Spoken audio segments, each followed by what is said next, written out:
Aquí nella isola è il mar, il quanto mar. Esce da sé a ogni istante. Dice che sì, dice che no, poi che no. En azzurro, en schiuma, en galoppo. Dice che no, poi che no.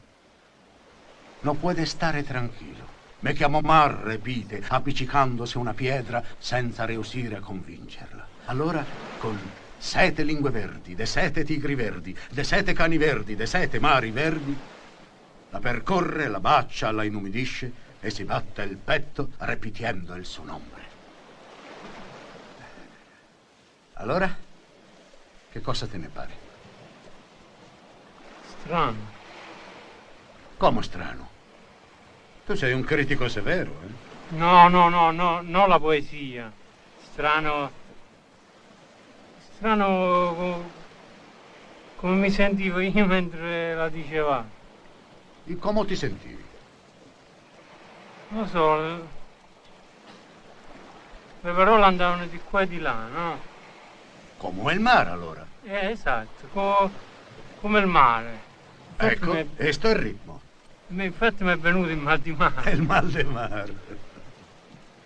Perché non so spiegare, ho sentito come una barca, no? Sbattuto in mezzo a tutte queste parole. Come una barca sbattuta dalle mie parole. Tu lo sai cosa hai fatto, Mario? Che ho fatto? Una metafora. No. Sì? No. Come che no? Ma veramente? Sì. Vabbè, però non vale, perché non la volevo fare. Volere non è importante, perché le immagini nascono casuali.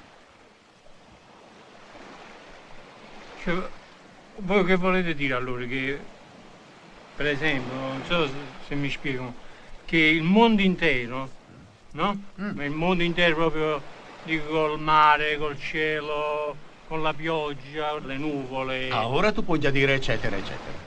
Eccetera, eccetera. Cioè il mondo intero allora è la metafora di qualcosa.